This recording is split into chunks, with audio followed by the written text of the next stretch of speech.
Okay, so I have my toaster oven on.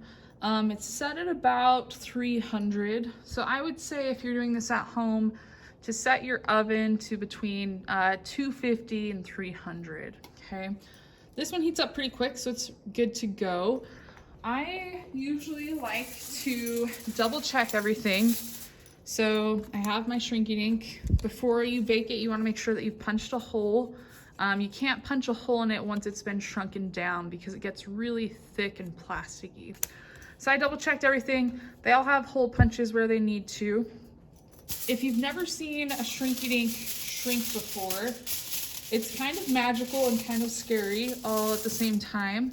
Typically, I like to put it in a little envelope of tin foil, but just to show you the process it goes through, I'm just gonna put it in without the tin foil so you can see what it does.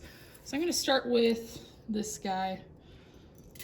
So I'm gonna throw it in, and if you watch carefully, it's going to curl up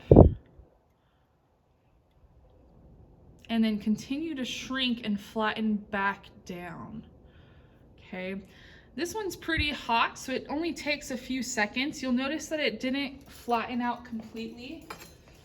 You can just take a spatula, and I'm actually just gonna take out the whole foil, and you can help it flatten out the rest of the way. When it comes out of the oven, it's still gonna be pretty hot and bendable.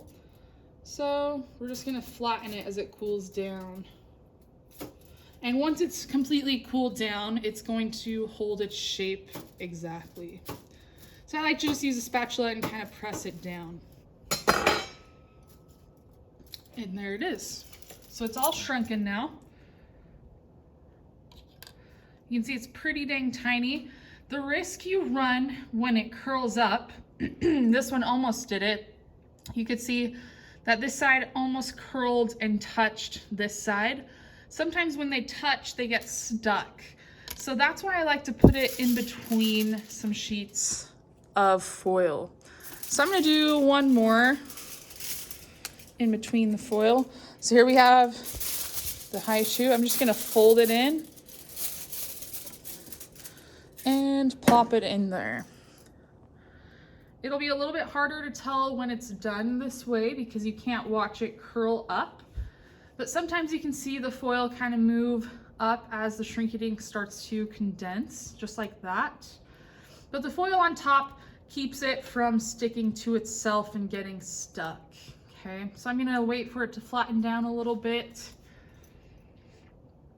and then I will take it out.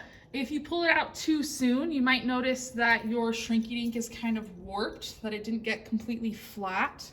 You just need to shrink it for a little bit longer. But this one should be good to go.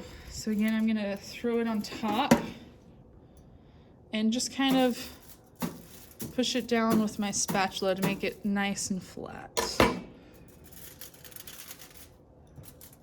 It's still pretty warm, so let's let it cool down a little bit more.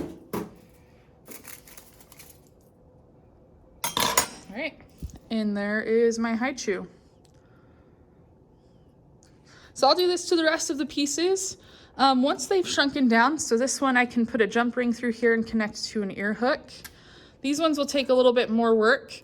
So I'm gonna have to connect each piece with a jump ring and then connect it to an ear hook. So whatever your design calls for, it might look a little bit different when you finish it.